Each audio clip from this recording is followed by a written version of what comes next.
This is NDTV, and you're watching Classics.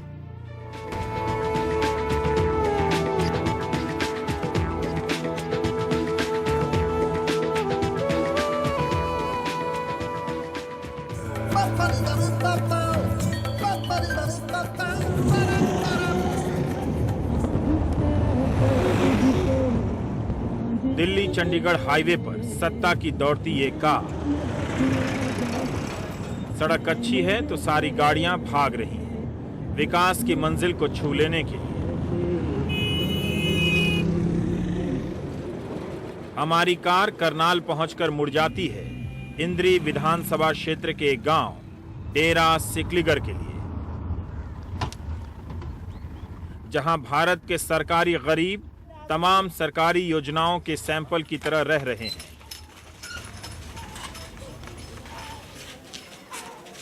हम हैं बिछड़ी जात सिकलीगर, हमसे कहते हैं, गरीब हैं, सारा गांव गरीबों का। बहुत सारी परेशानी होती है गरीबी में, ना कोई पढ़ लिख सकता आदमी, ना कोई बेचारा बाहर ही भागे रहता है लड़ाइयों पे। दिहाड़ी कर लड़ाई कर रोटी खावे तो उनमें पड़ा मैं कर रोटी खावे, क्या क्या काम कर। बीपीएल का एक तप्पा ला रखा जी उन्होंने, और सुविधा कुछ नहीं है जी। एक लिख दिया द्वारों पे ये बीपीएल है जी परिवार, इसको क्या पता कितनी सहूलत मिलती होगी। नमस्कार, मैं रवीश कुमार। आजकल अमीरी रेखा से बहुत ऊपर वाले कई हजार करोड़ के घर बनवा रहे हैं। ऐसे में देखना लाजमी हो जाता है कि गरीबी रेखा से नीचे के लोग अपनी झोपड़ियों में कैसे रह रहे हैं। सरकारी मान्यता प्राप्त गरीब यानी बीपीएल के होने का मतलब क्या है? उन्हें मदद देने वाली योजनाएं क्या उन्हें गरीबी से मुक्त कराती हैं, या फिर गरीब बनाए रखने के लिए ही हैं, या फिर उनकी गरीबी का मजाक उड़ाने के लिए? यही देखने के लिए हम करनाल के गांव में आए हैं, समझने के लिए इन तमाम योजनाओं से उनका जीवन कैसे बदलता है, बदलता भी है या नहीं। पंजाब विच सनअती विकास ਨੂੰ तेज ਕਰਨ ਲਈ 15 ਹੋਰ सनअती अदारे स्थापित ਕਰਨ ਵਾਸਤੇ केंद्र ਨੂੰ सिफारिश की गई है। सरकारी योजनाओं का पंजाबी में ऐलान करता यह न्यूज बुलेटिन इनके लागू होने के धीमी गति का समाचार नहीं बताता। तसले की पेंदी की मरम्मत करने वाले ये लोग घुमंतु जाति के हैं। दूसरे बर्तनों की पेंदी तो बना देते हैं, मगर सरकार बहादुर की योजनाओं के तसले से लीक हो रहे नकारेपन को नहीं रोक पाते। तब भी हुनर पर इतना गुरूर कि कहते हैं कि कोई सा भी लोहा दे दो, हम अपने हिसाब से ढाल देंगे। एक तसले की मरम्मत के 15 रुपए मिलते हैं। ते बाप दादे कहीं परदादियों तक यही काम हमारा, टोकरे बना दिया। यह महिला एक दिन में 2 टोकरी बना पाती है। 20 रुपए की एक टोकरी तो कमाई दिन में 40 रुपए। यहाँ सरदार जी गुजारिश करते हैं कि हमें भी बीपीएल में शामिल करवा लो। तुम्हारा नाम बीपीएल में लिख दीजिए जरा। तो देखो मेहनती आदमी, हमारी तो मेहनत भी पूरी होगी। यही पेशा है डेरा सिकलीगर के लोगों का। इस पेशे ने सरकारी योजनाओं की तरह इन्हें भी गरीब बनाकर रखा है। सुर्खी कौर अपनी गरीबी का प्रमाण पत्र बीपीएल कार्ड को थैलियों के तहखाने से निकालने लगी। कार्ड की हालत भी सरकारों जैसी है। जो अनाज मिलता है उससे महीने का काम नहीं चल पाता। 6 साल पुराना कार्ड है। इनमें मोम जाम में मौत से भी बढ़ जाता है। अच्छा, गेहूं आटा मिलता है आपको, चावल नहीं मिलता है? चावल भी तो लिखा हुआ है इसमें। लिख देते हैं, देते नहीं है, कुछ नहीं हो रहा। सिर्फ 35 किलो गेहूं मिलता है, चावल नहीं, दाल नहीं, कुछ नहीं मिलता। और उसकी पिसाई कितने की पड़ जाती है? पिसाई तो 20 किलो के 20-30 रुपए ले ले मैं। लेकिन कुछ तो फायदा है ना इसके, इस राशन कार्ड से? फायदा तो है, पर 10 दिन सारा चले परिवार का। क्या बने फिर दिहाड़ी करके ले आके और 18-17 रुपए किलो आटा खाता है।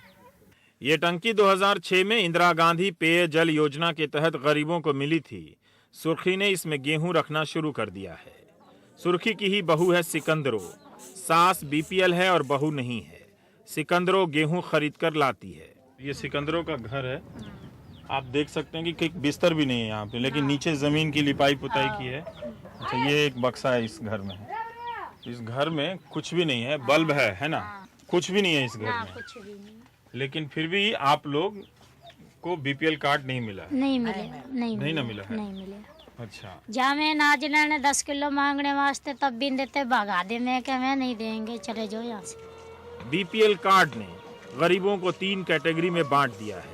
एक गरीब वो हैं जिसे 2 रुपए प्रति किलो अनाज मिलता है, दूसरे को लगभग 5 रुपए प्रति किलो, और तीसरा गरीब वो है जिसके पास कोई कार्ड ही नहीं है। हमारे गांव में इस टाइम 500-550 परिवार हैं जी बीपीएल के जी। हाँ। और कम से कम भी हजार के करीब रह गए हैं जी जिनके बीपीएल में नाम नहीं आए हैं जी। नहीं आए हैं। हाँ जी, और जिनके नाम नहीं है बीपीएल में उनको मकान की किसी भी चीज़ की कोई सुविधा नहीं मिलती है जी यहाँ पर। जिनको ये सुविधा मिली है, हाँ आप जी। उनके जीवन में कुछ बदलाव देख पाए हैं? हाँ जी, उनका तो थोड़ा बहुत है, उनको तो मकान मिल गया है जी रहने के लिए। जिस दिन बारिश होती है जी उनके लिए थोड़ा सा वो हो गया जी रहने के बस लिए। यही बदलाव है। हाँ, पर यही उनकी आर्थिक स्थिति में कोई बदलाव नहीं। वो उनका कोई बदलाव नहीं है जो।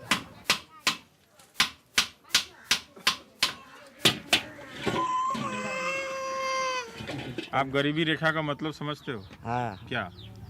जब हमने गरीबी इतनी देख रखी है तो क्या मतलब नहीं समझेंगे।